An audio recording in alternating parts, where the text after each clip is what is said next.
Hi, here we are in Unit 4 on cash flow forecasting. The spreadsheet you have in front of you now, these are the headings we're going to work with. So let's get underway. We have an opening balance which tells us how much cash we're going to begin with at the start of a month. And then this is a subheading, inflows of cash. And these here, and what I'm going to do is highlight them, go to the home part of the menu and align that to tell us that these are going to be the categories of inflow of cash to the business, with a subtotal, which I'll put in bold and a highlight. And then outflows very similar. So I've got rent paid, wages paid, utility paid. So remember, from the unit we're only interested in the actual cash paid out. And with the bank charges we must also include that, because that's money coming out giving us net or total cash outflow. And I'm going to change that in a second. I'm going to move that, highlight that, go to the edge, move that down, and the total cash outflows will go down here. So in the same way we've got total cash inflow, in a bold, underscore that as outflows. Let's take that row out, click on the number 9 row, right click and delete all the tricks of the trade. Now, something that's useful, let me take up to C1. This is going to be for January. I'll type Jan. And in D, I'll write Feb. There's a lovely little piece of artificial intelligence.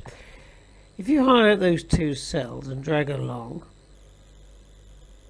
go right to the end of the screen and let go, computer actually detects that we're probably talking months of the year. And as you can see, I've dragged all the way along, January, February, March, April, and it's done the work for me. I'm going to highlight those columns, O, P and Q, Jan, Feb, March, because I'm only going to do a cash flow forecast for 12 months. Highlight them, right click, and ask the computer to delete those columns. Now I'm going to keep my figures in thousands of dollars. So I'm going to start off with an opening balance. Now I'm going to focus just on January for now. So let's start off with a opening balance of $1,500. Okay, unformatted, that's all there is. Now let's look at the inflows of cash. Okay, receipts from accounts receivable. Let's imagine that we collect $3,000. And in cash sales, that's cash over the counter. Let's make that $4,000. And we pay a little bank interest each month of just $40.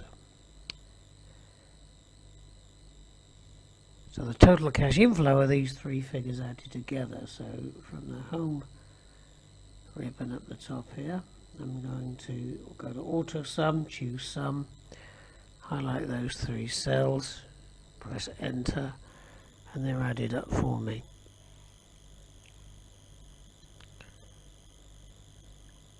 Okay, maybe I do need to insert column, because this is going to be outflows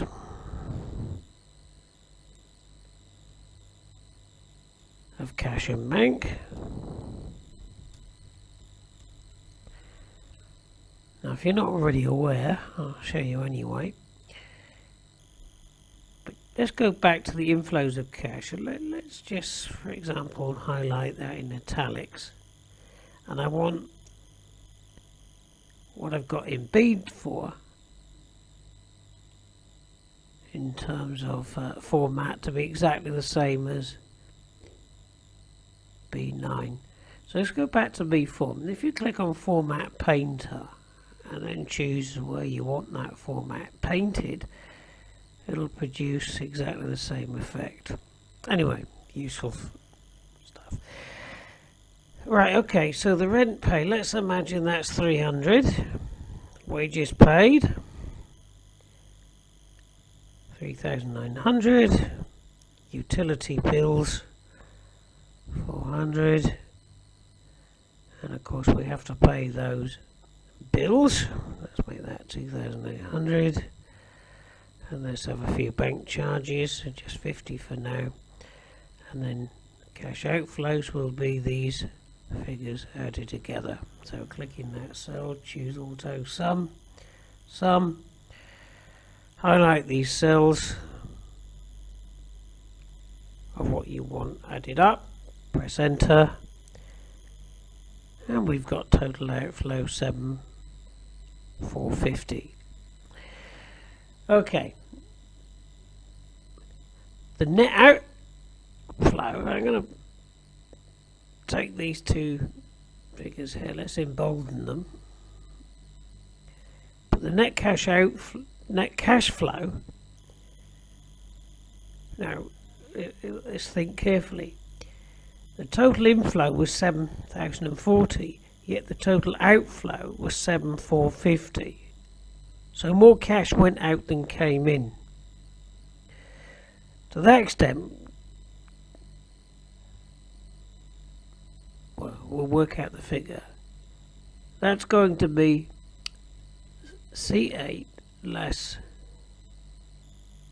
C15. So we've lost 410 cash. Now we started with 1,500. The net cash outflows minus 410.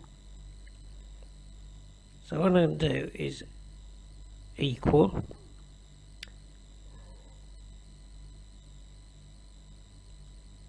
C3, which is what we started with. I'm going to do plus the net cash flow. So we've now got 1,090 in the bank. So we started with 1,500. Net cash outflow is minus 410, leaving us with 1090 in the bank. So I'm going to highlight that. And I'll put it in a different colour for now and embolden it. Right, okay, let's go to February. Well, February opening balance will be equal to, pressing the equal sign, whatever January's closing balance was. Okay, great. Okay. So let's now say the receipts came in from our customers or whatever. Let's up that figure now to 3,900.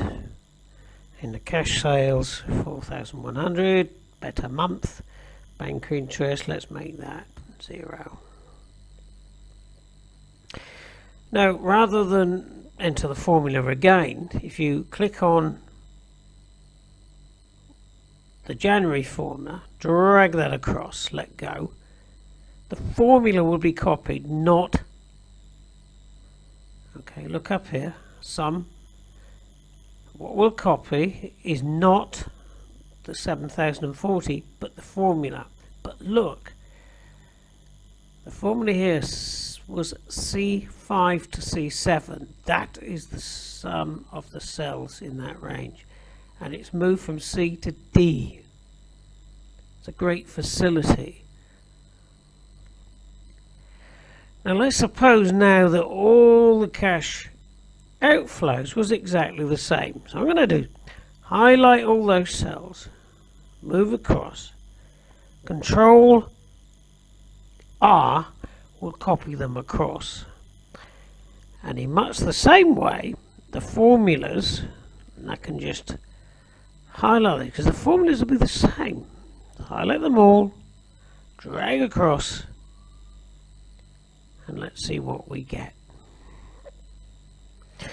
Now the cash outflows, again 7,450, but then we haven't changed anything. But look, the net cash flow is now 550, which is a positive figure.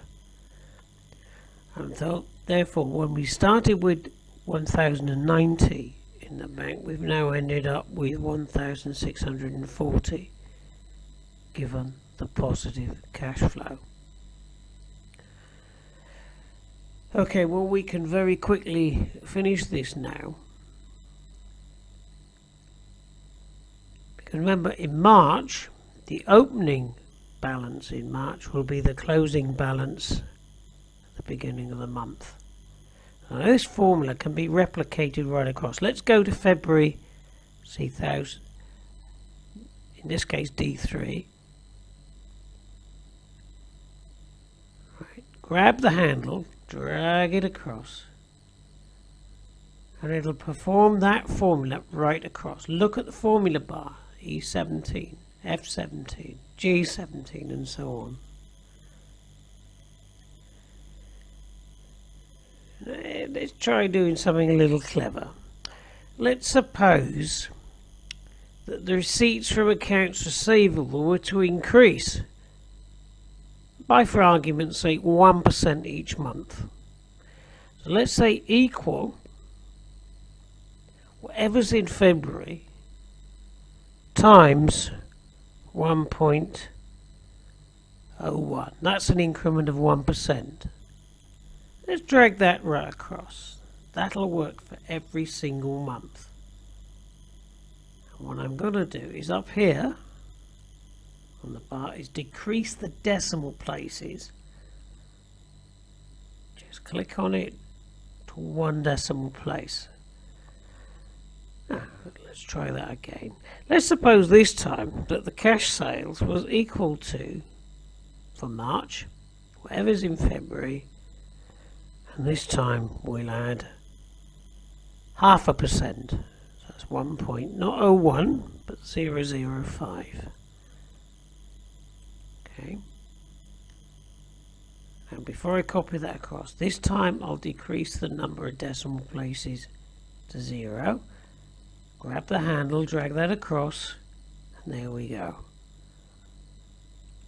Another bank interest.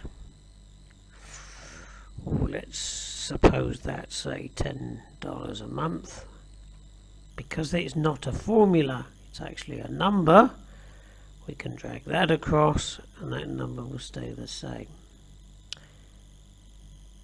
Now in this cell, we used a sum. We can actually drag that across as well. And that will always be the sum of the numbers above it. So what I'm going to do is highlight that and get that down to 0 places a decimal. Okay, well, let's now go down to the outflows. So I'm going to make life simple for now. Highlight everything. Can use the Control R, but this time what I'll do is highlight those cells, drag the handle across, and away we go.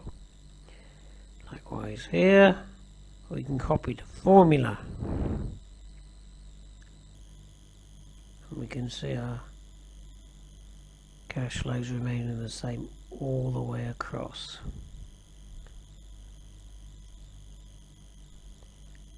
Okay. The net cash flow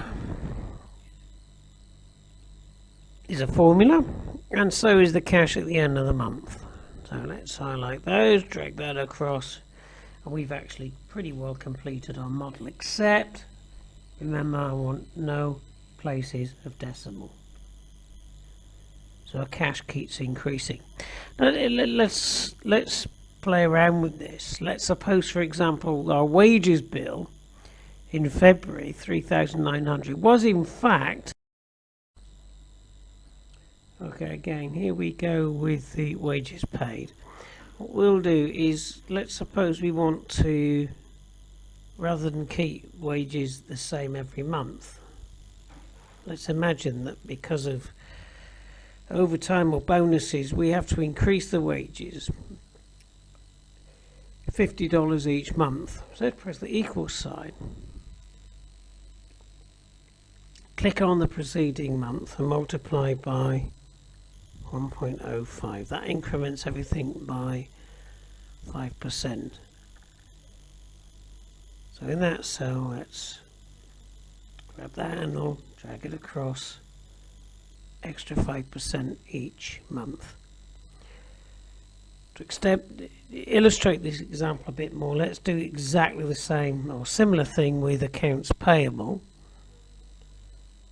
but we'll add $100 each month. So that's equal the preceding month plus, say, $100. Drag it across. Okay. Well, we're a little bit of a muddle. So what I'm going to do now is format every single number, highlighting everything, right click and format it into dollars. So highlight everything, format cells, choose the currency, reduce decimal places to 0, choose my symbol, which I'm going to choose dollars. So I've now got everything in dollars, but look at the sample. Always good to look at that. It does give us an idea what the end product will look like. Enter, OK, and there we have it. Now we can see we've got some big problems down here. So what I'm going to do is look at the cash at the end of the month, highlight those cells, and I'm going to conditional formatting and suggest that anything, highlight the cells, if it's less than 0,